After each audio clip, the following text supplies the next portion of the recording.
Boa noite, gente. Boa noite. Um prazer enorme estar aqui com vocês em mais uma live. Para quem não me conhece, eu sou Cláudia Del Claro, eu sou oftalmologista aqui em Florianópolis. Atuo nas áreas de cirurgia refrativa, cirurgia de catarata e córnea. A live de hoje é em apoio a uma campanha muito especial, a campanha Junho Violeta, que é a campanha de conscientização e prevenção do ceratocone. E o principal pilar dessa campanha é não coce seus olhos. Coçar seus olhos é o principal fator de risco para o ceratocone. O que é ceratocone? Ceratocone é uma doença que atinge hoje 1 em cada 2.000 jovens entre os 13 e 18 anos. Talvez o seu filho que coce seus olhos, talvez um vizinho seu, talvez um primo seu, o seu irmão esteja com ceratocone e ele nem mesmo sabe. Então, se você conhece alguém que coça os seus olhos, se você conhece alguém que tem essa doença, ceratocone, eu quero que vocês já vão me deixando muito coraçãozinho aqui, muito like e vão compartilhando essa live, porque o meu convidado de hoje é muito especial, é um dos oftalmologistas mais influentes no mundo todo, grande autoridade em ceratocone e nada mais, nada menos que o idealizador da campanha Junho Violeta, Dr. Renato Ambrosio Júnior. Olá! Olá, boa Boa noite. Que noite, prazer estar aqui. Renato! Tudo jóia? Igualmente! Tudo jóia, agradeço muito o seu convite, uma honra ter você aqui comigo, para a gente estar Honra é minha. explicando, para o pessoal de uma maneira, doutor Renato, como eu falei antes, um pouquinho antes ali nos stories, é um médico que ele é muito requisitado, é convidado a webinars. Hoje mesmo ele vai fazer uma live às 9 horas nos Estados Unidos, né, Renato? Então, Latino-americano. ele é muito requisitado, um médico muito respeitado, que eu confio muito, que eu já aprendi muito com ele. Eu conheço ele desde 2004, 2005, mais ou menos. Já fiz vários cursos, tenho o maior respeito, a maior admiração por ele.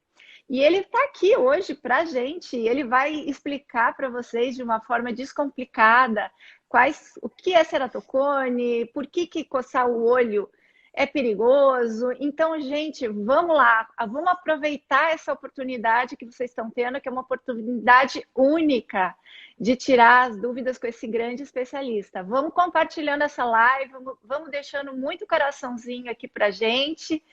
E vamos lá, Renato, a minha primeira pergunta é a seguinte: por que coçar o olho causa ceratocone? Cláudia, é um prazer estar aqui com você. E essa sua primeira pergunta já vai direto no ponto. Coçar os olhos é um péssimo hábito. Coçar os olhos pode levar infecção aos olhos, você pode pegar conjuntivite, agora nesse contexto atual pegar coronavírus, não é a porta de entrada mais comum, mas é possível você se contaminar com a mucosa da superfície ocular.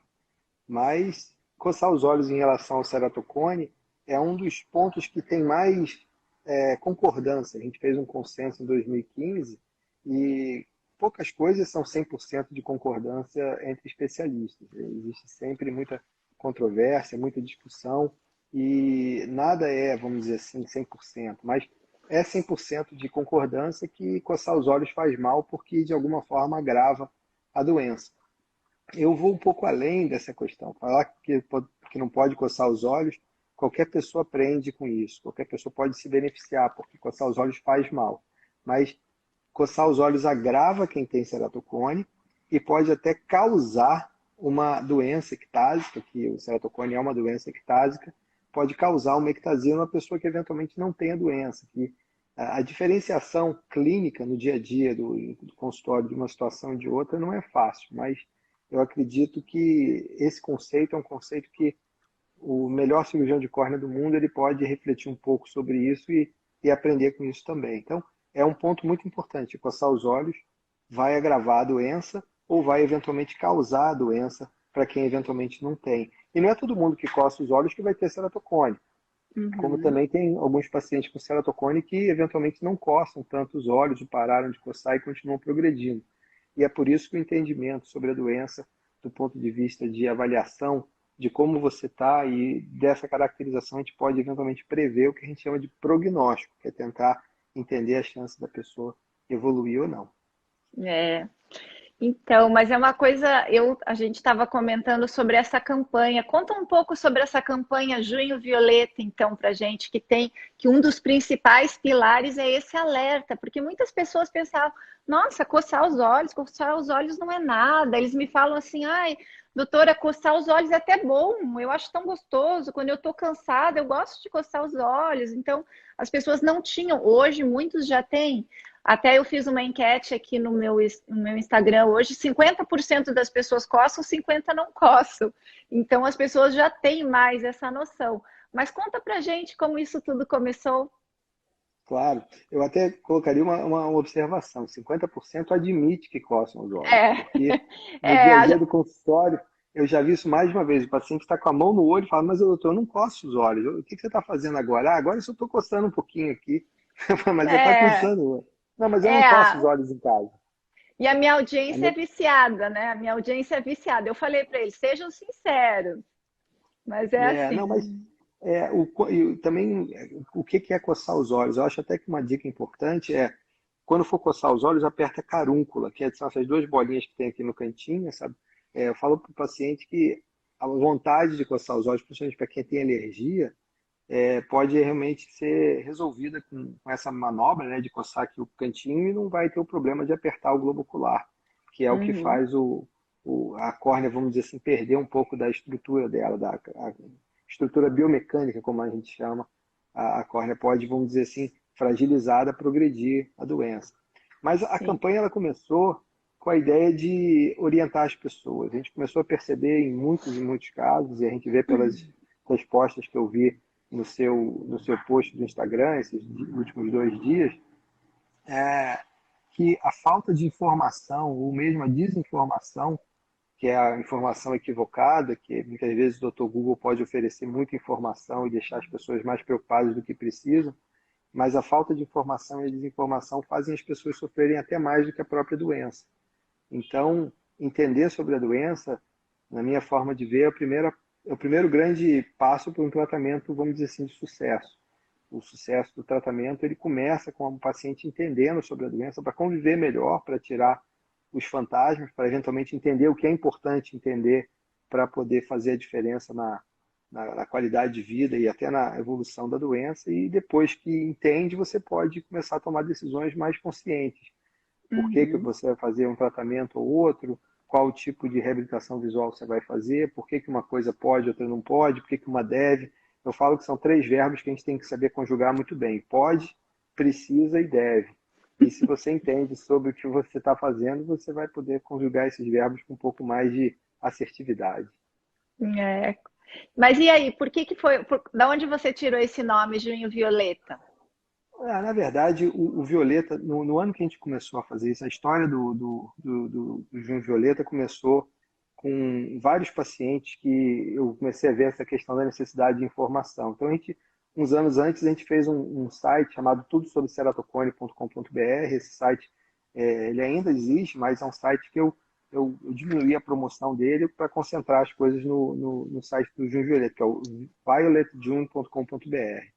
E é uma Uhum. campanha que a gente queria orientar sobre o ceratocone de uma forma, vamos dizer assim, mais assertiva, com um pouco mais de, vamos dizer assim, de promoção. E a ideia de fazer em junho foi uma consequência natural, porque maio é o mês do glaucoma, julho já tinha alguma outra coisa que eu nem lembro o que que era no ano. Então, a gente, em 2018, resolveu fazer a campanha em junho. E a cor violeta é uma cor que eu sempre gostei da cor violeta.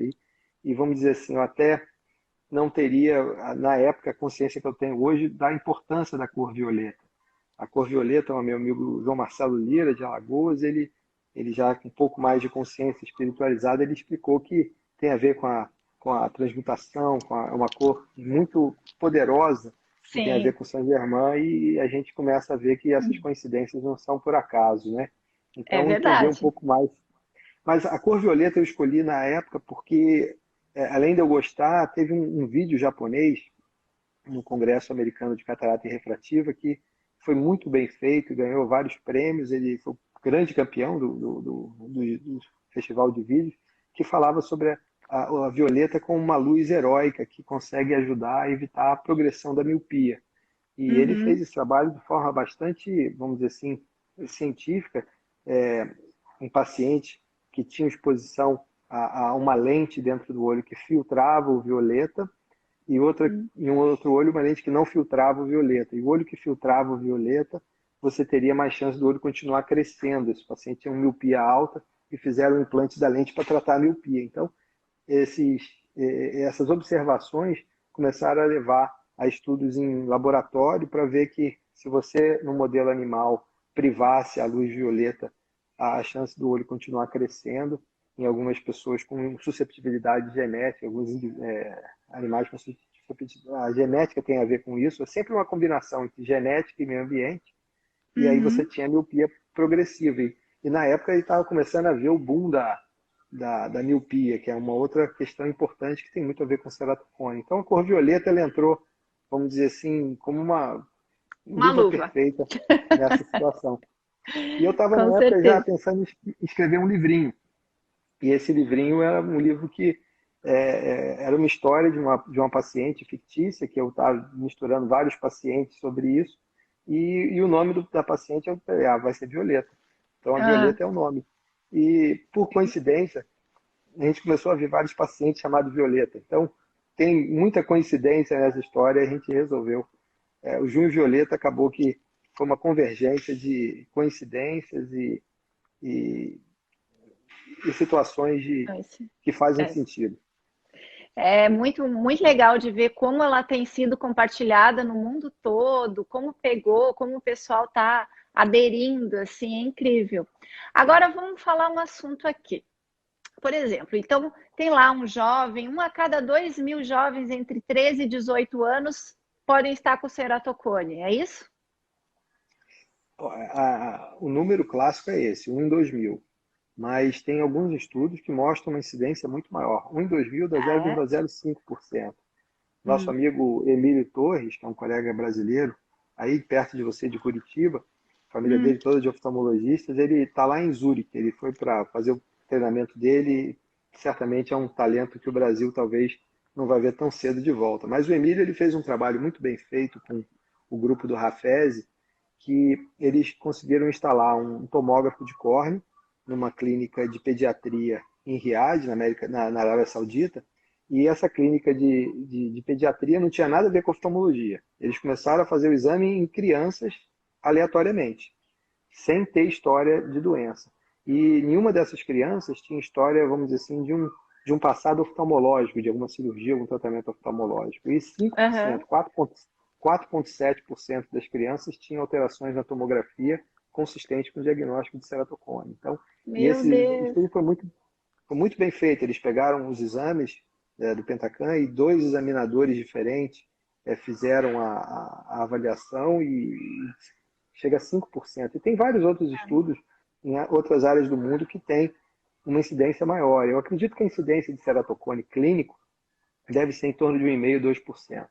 Mas é importante a gente entender que, sendo uma incidência alta assim, a gente tem um dever de orientar esses pacientes e, eventualmente, se tem uma medida que é relativamente simples da gente ensinar para as pessoas para diminuir a morbidade, é o quão mal que essa doença faz para o paciente e para a população de forma geral, a gente tem o dever de orientar. E muita gente fala, a campanha é só falar que não pode coçar os olhos? Não, absolutamente. Não coçar os olhos é uma informação fundamental que eu acho que todo mundo tem que saber. Eu até falo que para as professoras da escola da minha filha que tem que ensinar que coçar o olho é feio que nem botar a mão no nariz. Você ensina para a criança educação. Coçar o olho é feio e faz mal.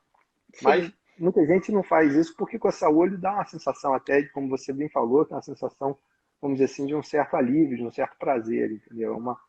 Até uma autoestimulação, isso tem que ser orientado que faz mal. E eu sempre gosto de frisar para os pais, para eles prestarem atenção nas crianças, porque é uma coisa que a pessoa pega um hábito também, né? Aí ela tá, ela tem alergia quando criança, tá, um processo alérgico, começou a coçar os olhos, e aí segue coçando os olhos, depois vira uma mania, vê essa coisa, ai, tô com sono, aperto o meu olho. Eu conheci um amigo que ele fazia bastante lives, trabalha bastante na internet, ele assim, para se concentrar, para ele começar a live, ele metia a mão no olho, assim, de uma maneira, eu falei, meu Deus do céu, o que que é isso? Então, tem muitas pessoas que desenvolvem alguns hábitos, assim, de apertar o olho por um costume, que eles acham que não, que nada vai acontecer, né? Eu achei Quando, interessante. Oi, quando você pode falar. coça os olhos, você tem uma reação sistêmica, né? Você faz uma manobra vagal e tem uma Uhum. bradicardia, então é mais fácil você entrar em alfa, você se concentrar, Se você. concentrar, se acalmar, Exatamente. né? Pois é. Olha só, era nesse ponto aqui que eu queria chegar. Então tá, alguém perguntou aqui o que que uma criança começa, uma criança, um jovem. Então, digamos que o pessoal tá lá em casa, então aí eles estão ouvindo a gente, aí eles estão pensando: nossa, meu filho coça muito meu olho, coça o olho, será que ele está com ceratocone? Quais seriam os primeiros sintomas, uma suspeita para os pais levarem seus filhos ao oftalmologista? O que que ele pode estar apresentando no início? A visão ficar distorcida, a pessoa, um grau aparecer e o grau aumentar. São sinais importantes. Uma pergunta que muita gente me faz, quando é que está indicado fazer um exame da córnea, um exame de topografia ou de tomografia, e quando esse exame, vamos dizer assim, deve ser, vamos dizer assim, levado para um exame mais complexo. Eu acho que, se existe história na família, por exemplo, de ceratocone, eu acho que vale a pena você fazer a topografia, ou, se puder, a tomografia em todos os pacientes. E Uhum, se o paciente é jovem e aparece o grau pela primeira vez, se esse grau, vamos dizer assim, está bem regular, a topografia talvez não seja tão necessária, mas tem um trabalho aqui do grupo aqui no Rio, no grupo de associados do Molina, que ele mostrou que pelo menos 40% dos pacientes que têm astigmatismo alto têm alguma irregularidade na topografia. Então, isso já justifica você falar que os pacientes têm um astigmatismo de 1,25 ou mais, você fazer uma topografia. Então, o paciente que tem a distorção, a visão está começando a ter distorção, já está um diagnóstico até relativamente tardio. O ideal é você detectar antes que o problema fique, vamos dizer assim, nessa magnitude. Eu costumo falar que quando o paciente vê que a visão está ruim, ele percebe que a visão está ruim, que já piorou muito. E a gente tem exatamente. tecnologia para o diagnóstico que a gente chama precoce. E esse Uhum. diagnóstico precoce também tem que ser balanceado, porque você começa a querer entender o diagnóstico precoce e você tem que entender que o diagnóstico precoce não quer dizer que você precisa de um tratamento, no caso do ceratocone, um tratamento antes de. Você tem que dosar o custo-benefício, o risco-benefício de qualquer tratamento, principalmente se você vai fazer alguma cirurgia. Sim, sim, lógico. Então, aí o jovem ele vai no oftalmologista, ele tá lá, ele descobre que ele tem miopia ou astigmatismo, e aí o que acontece, gente, é que o grau de repente começa a mudar rapidamente. Menos de 6 meses alterou para cá, alterou para lá, começa a ver muitas distorções das luzes à noite, os faróis dos carros, os postes. Isso é um grande sinal, né, Renato? Exatamente. A qualidade da visão ela vai ficando distorcida porque a gente chama de astigmatismo irregular, que é o astigmatismo que não é corrigido pela lente do óculos. Esse Uhum, astigmatismo irregular ele se manifesta mais à noite, quando a pupila dilata um pouquinho e aí você vê um farol de um carro, você vê como se fosse uma estrela explodindo. uhum, E uhum. isso é um sinal que realmente é bastante característico. Então, essa situação já devia ter feito a topografia há um tempo antes, na minha opinião. Mas É, é importante o médico oftalmologista ficar atento com a necessidade vamos dizer assim, de pedir o exame, se esse exame não estiver disponível nessa clínica, e ficar uhum. atento sempre para falar para o paciente não coçar os olhos, porque certamente a progressão da doença, principalmente no jovem, tem muito a ver com a questão do hábito de coçar Do os hábito de olhos e coçar. a alergia dos olhos. Entendeu? É. Escuta, então tá bom. Aí a pessoa foi lá e descobriu que ela tem o ceratocone. Aí ontem eu fiz este post e a pergunta era assim: qual foi a sua primeira reação quando você Hum. recebeu o diagnóstico de ceratocone? Eu fiquei impressionada com as respostas. Eu achei que a minha vida ia acabar. Eu comecei a chorar sem parar. Eu achei que eu ia ficar cego. Foi um desespero total. Eu tenho ceratocone. E agora, doutor? Esse é o título do livrinho, né? Esse é exatamente, quando eu via as respostas, foi justamente por isso que a gente começou a campanha. Nominalmente, eu posso dizer que o caso que trouxe o gatilho para a gente fazer isso, tem que fazer, foi, no caso, se o site Tudo sobre Ceratocone já existia, uma da primeira coisa que botava que o ceratocone é raríssimo você ter um ceratocone e levar a cegueira. Então, aquele medo, eu vou ficar cego por causa do ceratocone, é muito raro a pessoa ficar cego por causa do ceratocone, porque a gente tem o transplante de córnea, que é um transplante extremamente eficiente. Na semana passada a gente fez uma live com o Conselho Brasileiro de Oftalmologia que discutiu muito sobre isso, e é muito importante, a Luciene Barbosa, que é uma das colegas que mais tem experiência em transplante aqui no Brasil, ela fala bem, o transplante de tecido, de todos os transplantes da medicina, o transplante de córnea é o que tem um resultado mais, vamos dizer assim, de sucesso. E é o privilégio imunológico da córnea, todas as questões, mas é uma vida nova que começa. Já foi a única opção, né, porque que eu fiz o meu treinamento em córnea, era a única opção, mas hoje é a última opção. Então, o paciente precisa Sim. entender sobre isso, até para se confortar mais, porque esse Uhum. desespero acontece. Então, teve um rapaz que eu tive a chance de ajudar, até hoje a gente acompanha ele, que ele era aluno de jiu-jitsu de um colega meu, de um amigo meu, e ele me falou, mandou uma mensagem explicando que o garoto estava ficando cego porque a retina dele estava afinando e alguma coisa assim. Eu falei para minha esposa, olha, tenho certeza que esse garoto tem ceratocone. Ele não explicou direito, mas tem ceratocone. E, na verdade, ele já até, vamos dizer assim, tinha passado por outros especialistas. Na época que eu vi, ele já tinha feito o crosslink, conseguiu fazer no serviço público aqui no Rio. Tem alguns lugares que fazem, alguns hospitais públicos que fazem tratamento muito bom, de excelência, eu posso dizer, em ceratocone, e ele estava ainda preocupado que talvez ele não poderia mais fazer a luta, fazer o jiu-jitsu. E ele, quando me Uhum. falaram, você não pode mais fazer jiu-jitsu, ele falou, vou ficar cego, mas vou treinar, vou continuar fazendo. E aí traz um constrangimento um sofrimento familiar muito grande.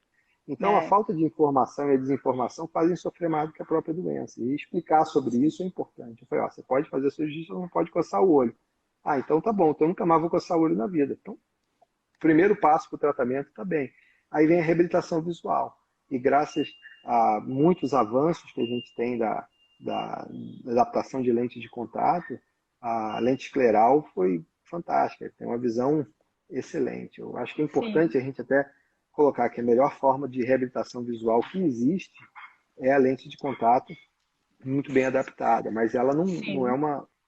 um tratamento para parar a progressão. Isso é muito importante também a gente colocar. Então, se o paciente está bem, Uhum. até faz parte do consenso esse conceito. O paciente que está bem com a visão com óculos, usar lente de contato por motivo, vamos dizer assim, mais cosmético, é relativamente até desaconselhado. Mas cada caso tem que ser muito bem estudado para ver aqueles três verbos: se pode, se precisa e se deve. Exatamente. Por falar em exercício, muitas pessoas que têm ceratocone, elas perguntam assim: "Ai, eu posso fazer exercício que eu faço força, levantamento de peso, LPO, aquelas coisas? Por que que esse rapaz do jiu-jitsu ele achava que ele não poderia fazer?" É aquela coisa, a comunicação de telefone sem fio, falou que falou que falou, você não sabe exatamente como foi, mas ele teria ido no médico, que o médico teria falado para ele que ele precisava de fazer um transplante, e se ele fizesse um transplante, ele não podia mais fazer arte marcial, porque podia ter um risco de ter um trauma. E Uhum. então existe uma certa dificuldade até no próprio entendimento. O paciente, o que que o médico falou, o que que o paciente entendeu, são dois mundos que não são Sim. exatamente os mesmos, são diferentes. Mas é importante que o paciente entendeu aquilo e existe uma mensagem. Essa mensagem, Uhum. até quando eu vou começar a conversar com você, eu tento, vamos dizer assim, mentalizar e até me esforço para poder falar as coisas da forma mais, vamos dizer assim, inteligente, para a pessoa entender sem causar mais confusão, porque é, a falta de entendimento, ela é um problema muito grande. E a gente vê isso até hoje em dia, que até os meios de comunicação podem, eventualmente, em alguma situação, não ser tão claros, não ser tão claros para passar uma mensagem. Essa mensagem que é o que a gente chama de narrativa menos correta. Então, o Uhum. objetivo da campanha é trazer informações que as pessoas consigam entender, desmistificando ou traduzindo Medicaid, e que os pacientes precisam, com o quanto que eles precisam entender para tomar as decisões para entender o que precisa fazer de tratamento e eventualmente sofrer menos com a doença, com os fantasmas que eventualmente não existem, né? Claro. Mas que orientação que você dá para os teus pacientes de ceratocone com relação ao esporte? Ah, que pode fazer esporte, com certeza. Fazer esporte, eu Força, acho até que sim. As pessoas têm a pode e impressão, ah, vou deve. fazer muita força, pode acontecer alguma coisa.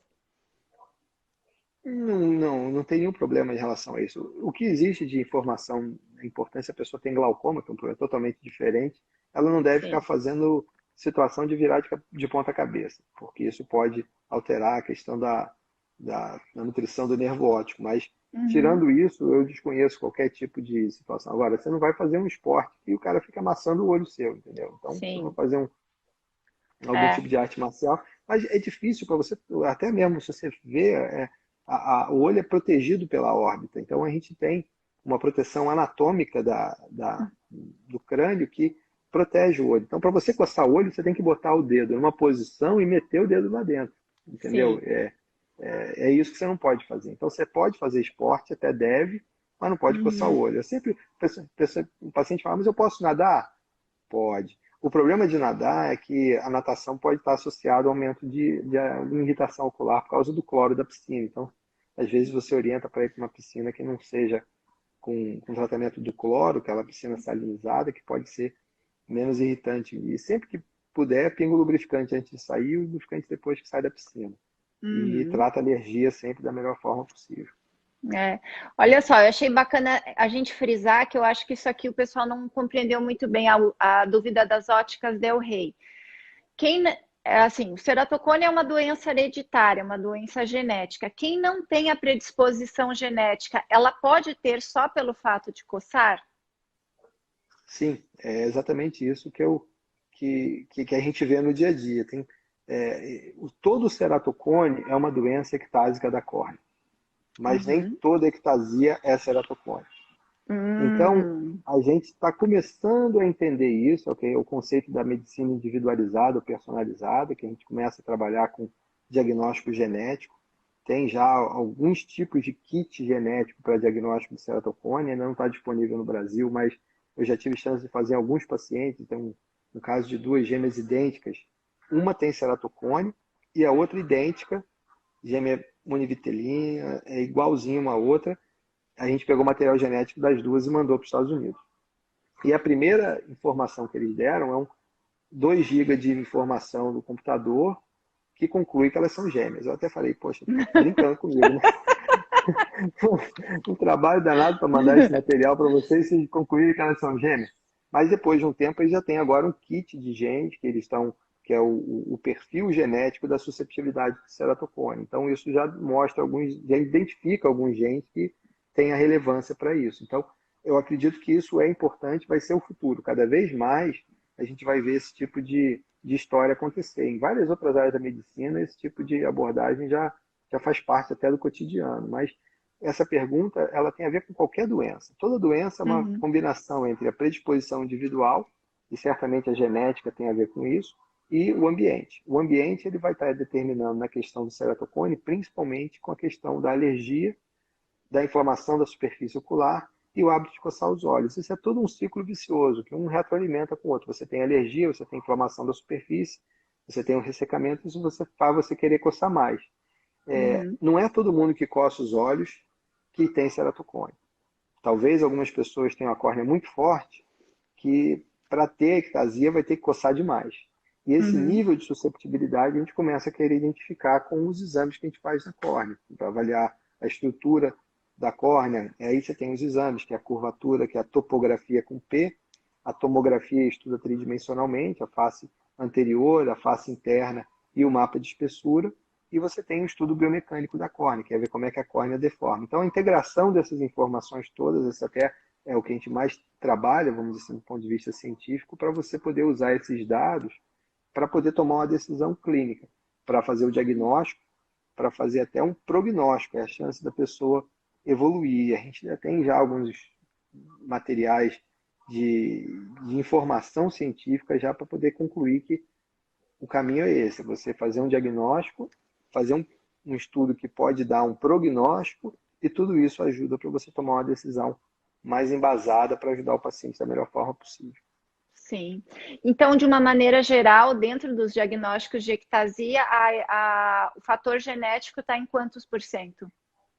A gente acredita em torno de 20%. Eu diria que a maioria dos estudos encontra entre 15% e 30% de história familiar do ceratocone. E é muito interessante que tem alguns casos que a história familiar é desconhecida. É que nem você fala, a pessoa admite que coça os olhos, 50% admite que coça os olhos. Não quer dizer que só 50% coça os olhos. Aqui a história familiar é conhecida.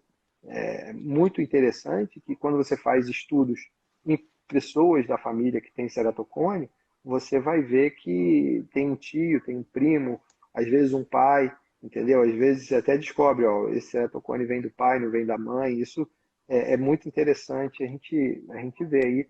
Tem, por exemplo, um caso que eu lembro muito bem, era um paciente que tinha um sobrenome diferente. Eu falei, pô, você tem um outro paciente que tinha um sobrenome igual, meu primo. E o cara tinha um ceratocone bem avançado. Aí ele trouxe o filho. Aí eu falei, eu posso fazer um exame de óculos? Pode fazer um exame de óculos. O cara 20/20, enxergava normal sem óculos, só precisava de óculos para perto, que nem eu. Um ceratocone subclínico nos 2 olhos do pai. Entendeu?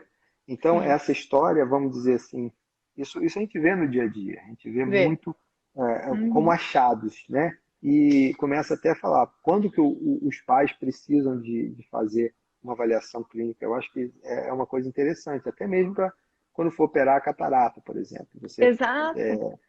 O paciente vai operar a catarata, nunca ouviu falar a palavra ceratocone, você fala, você tem um ceratocone. Ah, não, eu sempre enxerguei bem, usava óculos a vida inteira. Ah, falei, você não coçava o olho? Não, nunca cocei o olho. Aí você vê. O que coça, É. aí você começa a entender o que é predisposição sem o estímulo ambiental, que a doença fica, vamos dizer assim, Sub- subclínica ou Exato. frustra, né? Que é o que a gente chama que é a forma frustra da doença. Exatamente. Essa é uma coincidência. Nas últimas 2 semanas, no pré-operatório de catarata, eu fiz diagnóstico de ceratocone, você acredita? E aí eu Ah, falei para a perfeito. paciente assim, mas a senhora tem ceratocone na família? Tenho, a minha filha tem. Minha filha já fez transplante.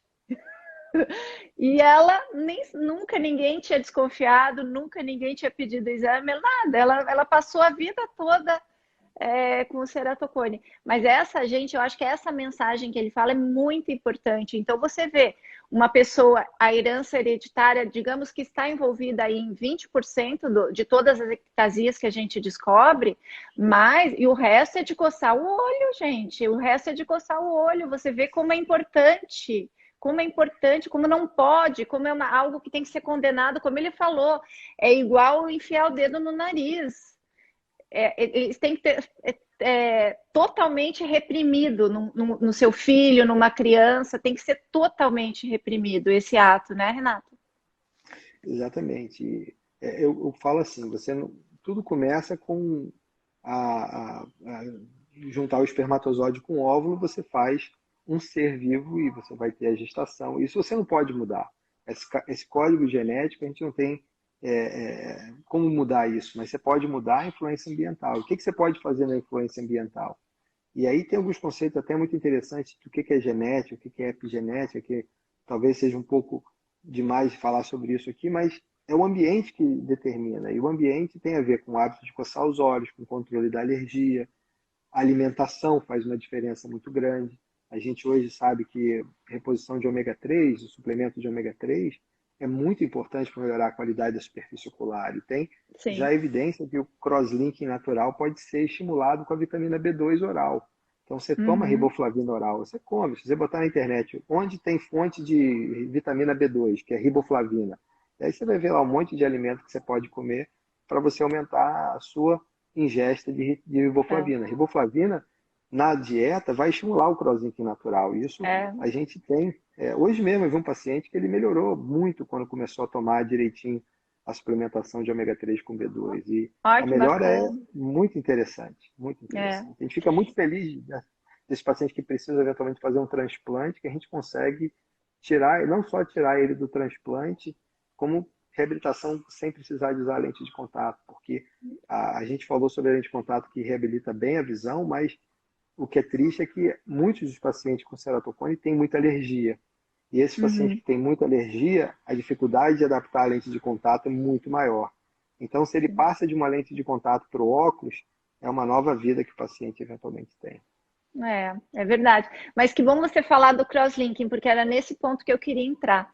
Então, eu achei muito legal não sei se foi um artigo que eu li teu ou agora a introdução do livro, agora eu não sei, mas é essa mudança do panorama que houve dessa doença, né, Renato? Dos anos 90 para agora, antes era fadado totalmente ao transplante de córnea, não existia nenhum tipo de tratamento, era o transplante, e hoje o transplante é a última opção, graças aos tratamentos que nós temos feito hoje. Fala um pouquinho sobre o crosslinking.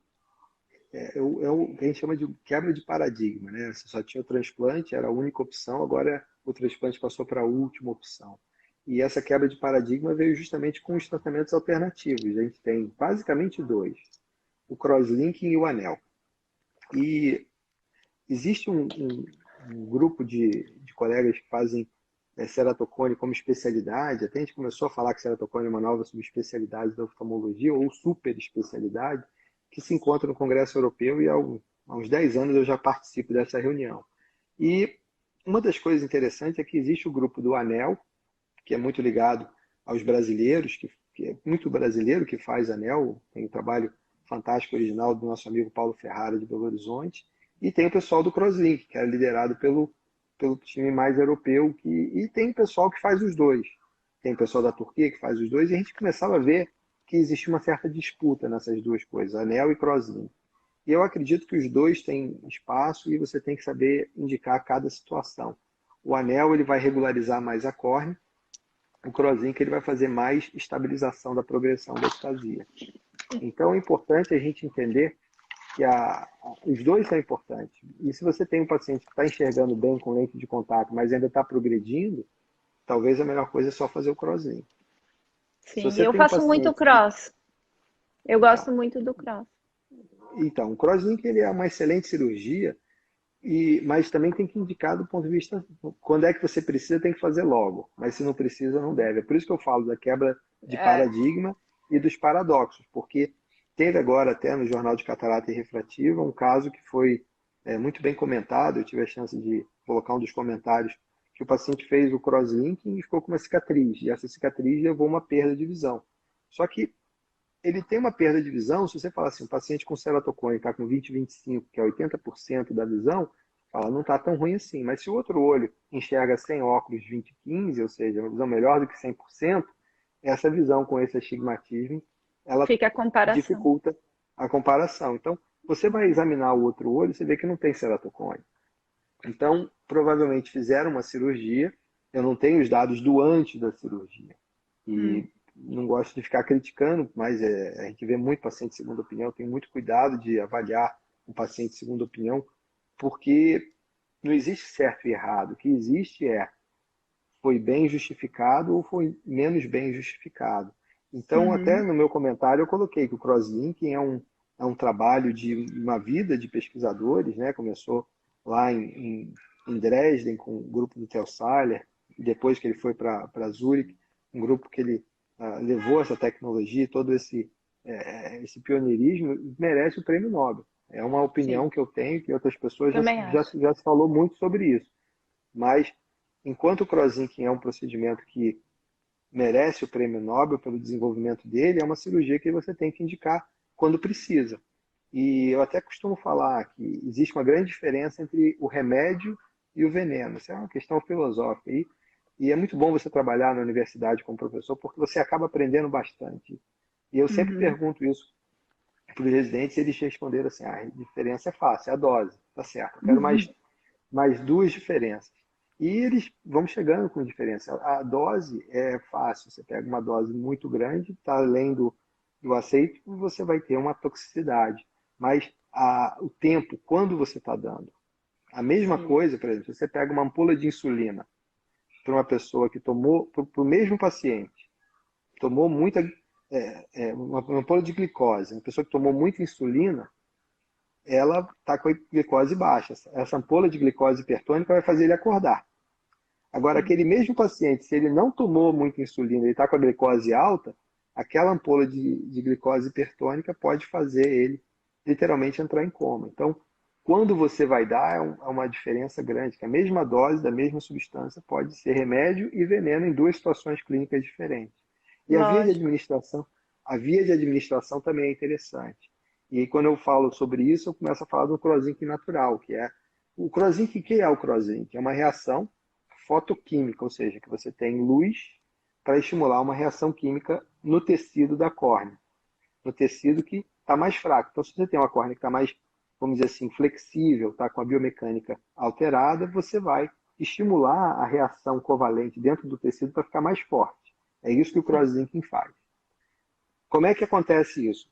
Você precisa de oxigênio, você precisa da vitamina B2, que é a riboflavina, e você precisa da luz ultravioleta para estimular isso daí, para fazer essa reação fotoquímica.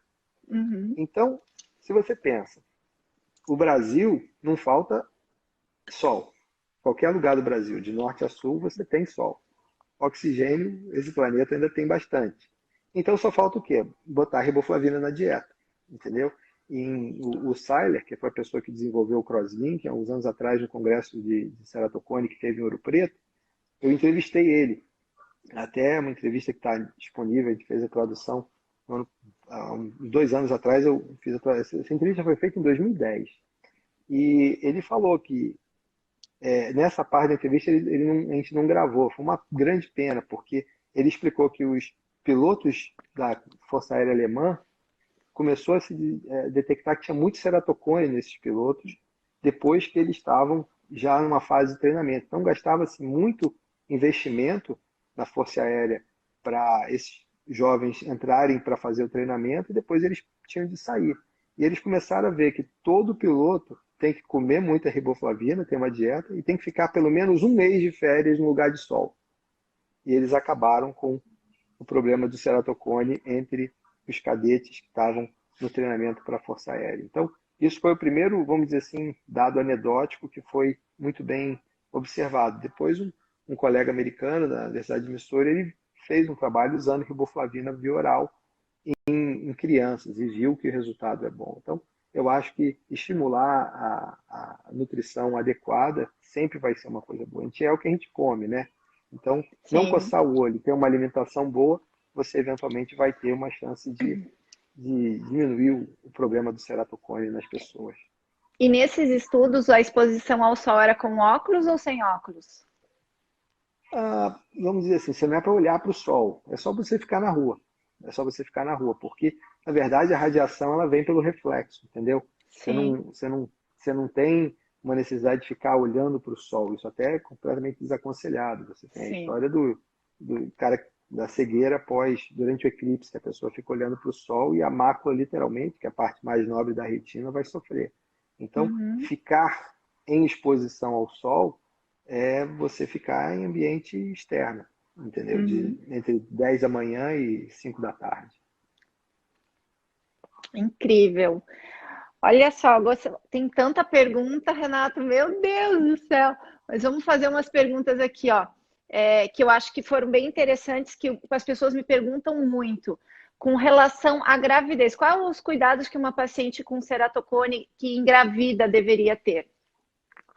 Aí que ela não pode coçar o olho mesmo, porque durante a gravidez, os hormônios que vão fazer todo o corpo, vamos dizer assim, ficar mais flexível para dilatar, a gravidez é uma chance maior de ter progressão do ceratocone. Então, é justamente nessa época que você tem que tomar mais cuidado para não coçar os olhos.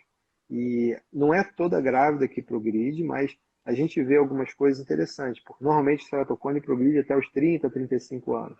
E algumas gravidez mais tardias, vamos dizer assim, principalmente quando faz algum tratamento, onde você tem mais exposição hormonal, você tem mais chance de progredir. E são esses casos que você tem que orientar mais para não coçar os olhos. Isso é muito, muito importante. Sim. Talvez não coçar os olhos nessa população de grávidas com ceratocone ou predisposição são os pacientes que mais precisam tomar cuidado. Mas o que é interessante é que eu já vi o ceratocone progredir durante a gravidez e é claro que nessa época, vamos dizer assim, eu não recomendo fazer nenhuma cirurgia, a não ser que realmente precise. E depois a coisa regride um pouco. Isso eu já vi acontecer mais de uma vez, porque a questão hormonal tem tudo a ver. Então, a gente até começa a pensar que talvez alguns tratamentos possam ser, vamos dizer assim, derivados desse tipo de observação, com o entendimento do que fez piorar, para você entendendo o que Sim. você poderia fazer de forma reversa com o tratamento a É, nível hormonal. às vezes algumas mulheres confundem, elas acham que é o tipo, ah, eu vou fazer a força no parto normal, vai aumentar o meu Não, ceratocone. É não, não, não. pela ação hormonal no corpo. E E me, o hábito de coçar os olhos. lógico. E me diga uma coisa, e a relação dos, às vezes as jovens, adolescentes se preocupam com o uso do anticoncepcional via oral. Não tem uma relação assim muito estabelecida, não. Já se estudou algum tipo de tentar ver se algum tipo de hormônio vai fazer mais ou menos progressão, mas não conseguimos chegar a nenhuma conclusão. Um trabalho que a gente fez com um grupo português, foi quando começou a ver o estudo biomecânico da clínica, a gente seguiu algumas pacientes voluntárias da Universidade do Minho, a gente seguiu durante o ciclo menstrual todo, de forma bem cuidadosa. Então, eles fizeram exame ginecológico em várias fases do ciclo menstrual, para a gente documentar bem qual fase hormonal que estava, e viu uma mudança do ciclo em relação à curvatura da córnea e a biomecânica da córnea. São coisas muito sutis, mas foi em alguma forma significante. Então, existe um ciclo que pode fazer, vamos dizer assim, um sentido de, eventualmente, você entender que naquela época do mês você não pode coçar o olho de jeito nenhum. Então, talvez, mas falando não coçar o olho, independente se você tem predisposição ou não, independente do ciclo hormonal, não coça o olho é sempre uma boa ideia. Exato. Olha só, eu achei legal essa pergunta aqui do Percy. O que é um ceratocone subclínico? E aí você já poderia falar que muitos também têm muita dúvida, me perguntam muito com relação. Ah, eu tenho ceratocone só em um olho, eu posso ter? Existe isso? Como é que é? O ceratocone não é uma doença bilateral? Olha, esse é um dos temas que eu mais gosto de falar sobre, porque tem tudo a ver com o trabalho que a gente faz. Então, doença subclínico quer dizer que você não tem manifestações clínicas. Então, você pode ter a doença, essa doença vai ser eventualmente confirmada por métodos diagnósticos bem estabelecidos, mas você não tem as manifestações clínicas. E o ponto tem um trabalho feito, uma revisão sistemática de artigos publicados sobre o que seria subclínico e o que é frusto, com esses dois termos na literatura inglesa. Isso foi publicado ano passado, e a variabilidade é muito grande. Mas tudo gira em torno de alguns aspectos. O subclínico é que não tem manifestação clínica. Eu prefiro falar de subsintomático. Subclínico, se você faz uma topografia e vê aquela topografia vermelha ali, aquilo é um sinal clínico. Mas o subsintomático é que o paciente não sente. O que é sintoma? Sintoma é o que o paciente experimenta e conta para o médico. Então, o subsintomático é quando o paciente tem a visão boa. Que E nem eu essa falo que paciente minha lá da catarata, né? Ela tinha um tem a ceratocone, visão. claro, mas ela não Era um sentia paciente, nada. era um paciente subclínico. E esse paciente subclínico, subsintomático, eles são os casos que a gente mais precisa estudar de forma mais profunda possível para a gente poder desenvolver a tecnologia de diagnóstico, para você poder, eventualmente, desenvolver um diagnóstico mais precoce, mais sensível para detectar a doença antes da doença evoluir. O que é interessante é que existe um conceito do frusto. Frusto é um termo que hoje não é tão muito comum na medicina, mas frusto é uma condição abortada do desenvolvimento da doença que pode evoluir ou não para a forma plena, que seria a doença com manifestação clínica. E é frustrante querer definir frusto, porque eu tentei fazer isso em dois consensos, um pan-americano e um global, e a gente não chegou a consenso nenhum. Eu até, vamos dizer assim, quando você faz um consenso entre especialistas, a ideia é, você chama os especialistas que têm conhecimento notório, saber sobre aquele tema, e vamos chegar, o que você pensa, vamos ver o que a gente pensa igual, que é o que a gente chama de consenso. Só que eu estava trabalhando, que eu não estava só fazendo a organização do consenso, eu comecei a tentar argumentar para tentar convencer as pessoas que a ideia delas estava diferente. E não é isso, o consenso não é isso. Na verdade, o consenso é você já ter um estabelecido conhecimento que é em comum acordo. E, na verdade, não tem consenso, não existe consenso. E a gente tem uma contribuição original que o que seria a forma frustra da doença é justamente ver a predisposição, a susceptibilidade. E para isso você tem que ir além nos exames que a gente faz, que é o exame da estrutura da córnea, que a gente estuda a biomecânica da córnea para poder avaliar de forma mais sensível. Mas o paciente com doença subclínica, ele precisa de fazer o diagnóstico e acompanhar justamente porque a gente tem capacidade de ver essa progressão eventual da doença antes dessa doença ser sintomática, dele piorar a visão. A piora da visão, esse desconforto de qualidade de visão, a mudança do astigmatismo, a perda de qualidade e quantidade de visão, são manifestações mais, eventualmente, tardias. Isso aconteceu, a gente já aconteceu tarde demais. A gente quer, eventualmente, antes de acontecer. Então, talvez o grande paradoxo também é o que é antes, o que é cedo demais, né? E aí volta para aquela história do Crosslink ser indicado muito cedo e ele começar a oferecer mais risco do que eventual benefício. Porque eu não vejo sentido você fazer uma cirurgia para parar de piorar um problema, quando essa cirurgia pode fazer o problema piorar com mais chance do que estabelecer. Então, essa balança tem que ser muito bem, vamos dizer assim, julgada. E eu falo também isso, muitos pacientes. É importante entender, porque fazer o crosslinking está certo e não fazer o crosslinking também está certo. E eu vou te dizer, É um se jogo você de fizer xadrez. não é um jogo de entender. É um jogo de entender. E tudo que você faz pode estar certo e pode estar errado também, dependendo de É. como você está justificando. E justificar você tem conhecimento, você ter consciência para você poder tomar a decisão. E aqueles 3 verbozinhos voltam para eles. Pode, É. precisa e deve. O paciente tem que entender muito bem. Olha, eu achei muito boa a pergunta da Visótica. Outro dia ela atendeu um cliente que o médico tinha contraindicado o filtro de luz azul para evitar o avanço do ceratocone. Tem alguma relação? Olha, é muito interessante essa colocação. Na verdade, eu gostaria de ter essa resposta, mas quando a gente viu chegar essa coisa da luz azul no, no- ficou na moda, vamos falar sobre a luz azul, envelhece e tal. Eu falei, poxa, mas esse comprimento de onda especificamente do violeta vai ser interessante para a questão da miopia. E a luz azul do comprimento de onda do crosslinking vai ser interessante e para o crosslinking natural. Então, é uma Uhum. pergunta muito, muito boa. Então, sinceramente, a Muito gente não tem atual, assim né? uma resposta científica, mas eu sou de falar, é melhor nesse caso não botar o filtro da luz azul, porque o crosslink natural vai ser interessante essa luz passar, entendeu? E é uma luz que passa Sim. pela reflexão do espectro normal, você não tem que ficar olhando para o sol para você ter exposição da luz no seu tecido ocular. Ah, olha só, adorei essa pergunta da Vanice também. Um grande beijo, Vanice. É, muitas pessoas ficam preocupadas com o fato de dormir de bruço, de dormir de lado, dormir com o rosto enfiado no travesseiro. Olha, coçar os olhos é ruim e dormir fazendo pressão também é ruim. Quanto o travesseiro é muito macio, então não tem tanto problema de você ficar de bruço. O problema é quando você dorme de bruço e dorme em cima da mão.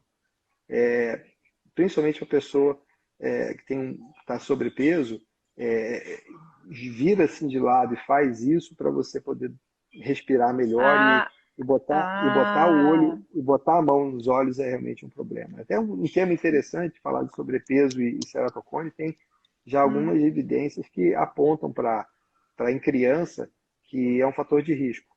A criança sobrepeso e ter mais chance de ter ceratocone. Tem um estudo que mostrou isso lá de Israel, que é um estudo que me deixou bastante intrigado e é uma das coisas que eu tenho vontade e de mais a tentar fundo. achar alguma associação. Ó, que bacana. Hum, pensando Então pode aqui. dormir de bruços, só não pode dormir com a mão fazendo pressão contra os olhos. É, e eu tenho dormido, eu durmo de lado, e o que eu acho que ajuda também bastante a você não apoiar muito o rosto, é você de repente dormir com um travesseiro assim abraçado, que aí você se posiciona melhor, o rosto não fica. Porque ela falou que ela sente o rosto, e vários pacientes já me falaram isso também, que dorme muito, assim, acorda até com a visão meio embaçada, Com né? certeza. Você faz pressão contra o olho, você fica com a visão embaçada. Às vezes até você faz. Tem alguns estudos que mostram que a curvatura da córnea muda se você coçar muito o olho. Sim. Esse estudo até é um estudo que, quando eu vi a metodologia do estudo, que a pessoa coçava o olho para fazer o exame, eu falei, nossa, meu Deus, não faz isso. Mas mostrou, conseguiu demonstrar que muda a curvatura, muda o formato É. da córnea. Gente, são inúmeras perguntas, eu amei a participação de vocês e a gente vai deixar aqui essa live, vai deixar anotada todas as perguntas. Quem sabe vocês gostaram tanto dessa live que o Dr. Renato não volta, né? Dá o prazer de sua companhia, de tanto conhecimento. Mas agora o que eu queria que ele falasse, contasse para vocês realmente é sobre esse livro dele, fantástico, que quando você está lá e descobre que tem ceratocone, puxa, eu tenho ceratocone, e agora? E agora você lê o livro do Dr. Renato. Conta pra gente, Renato. Olha, obrigado por ter falado do meu livrinho. Esse livrinho aqui, ele está disponível online, de graça, é só você procurar. Se você botar no Google, tem ceratocone agora, gratuito, download, você vai achar, é muito fácil, você vai ter um campozinho lá para você preencher. Você vê quanto é que é 1+1 = 2, alguma coisa assim, e você vai receber o PDF do livro. E esse livro ele foi escrito para ajudar as pessoas. A gente colocou o livro de forma gratuita na internet na época quando começou a pandemia, né? Tem uma tentativa de tentar ajudar. E a ideia da história da Violeta é trazer de uma forma lúdica o que a pessoa experimenta. Então, tem algumas conversas que eu descrevo, que é exatamente o que o paciente passa no meu consultório. Entendeu? Já tive mais de uma vez o paciente falou, bom, você fala exatamente o que o Dr. Luca, né? Luca Simini é o nome do meu avô, né? Ele foi o personagem que incorporou o médico. E a Violeta, ela, vamos dizer assim, é a paciente que tem a doença, ela sofre com a doença, e a gente converge um pouquinho com a história do rapaz do jiu-jitsu. E eu coloquei o nome dos pais da Violeta, o nome dos meus pais, que é Renato e Vera. E os outros nomes vão aparecendo, também tem a ver com a minha família. Mas a história é uma historinha que ela vai ter continuação, né? Eu já estou trabalhando no número 2, que é já um pouco a Violeta um pouquinho mais madura, já passando pela pandemia e passando por várias outras coisas oculares, para tentar explicar sobre, desmistificar o Medicaid. Então, a ideia é muito difícil a gente, às vezes, falar sobre um tema técnico, quando a gente tem algum conhecimento técnico, para as pessoas que não são médicas. E então, na hora de escrever as conversas e a narrativa da Violeta, eu tinha que me policiar o tempo todo de estar escrevendo de uma forma que quem está escrevendo é uma criança, uma jovem, uma adolescente. Sim. E ela está lembrando a história dela como criança. Então, nessa situação, eu acho que eu me esforcei muito para trazer um entendimento desmistificando o Medicaid, justamente para a pessoa que tem ceratocone poder entender sobre o problema. Esse livro eu fiquei muito feliz porque esse ano ele foi traduzido para o grego, ele já está traduzido para o arábico, para o grego, e tem inglês, francês, espanhol e alemão. Já tem Nossa, vários olha livrinhos. só. Então é muito bom, eu fico muito feliz com isso e dá um sentido bem bacana de significância, de estar podendo ajudar as pessoas do mundo inteiro sobre isso. E realmente, ceratocone é uma doença muito comum no mundo todo. E qualquer lugar que você vai, o cara fala assim, aqui na minha região tem muito ceratocone. Todo mundo fala isso. É. Então, é muito comum. Ceratocone cada vez quase que uma nova questão pandêmica até tem a ver com a miopia e tem a ver com o hábito de coçar os olhos, com alergia, com ambientes que as pessoas estão vivendo com menos exposição ao sol, fica mais tempo em casa, mais tela, mais tudo. Sim. Eu vou deixar aqui nos meus stories o link do teu e-book e vou deixar também, quando eu publicar no canal do YouTube, eu vou deixar aqui na descrição desse vídeo para vocês entrarem. Boa. Renato, deixa uma mensagem final agora com relação à nossa campanha Junho Violeta, com relação ao ceratocone. Que mensagem você deixa? Olha, eu convido todos os oftalmologistas que estão assistindo, que vão assistir essa conversa, que é uma campanha da oftalmologia brasileira, uma campanha que não é uma campanha de um médico, é uma campanha que todos devem considerar, aderir para poder ajudar os pacientes.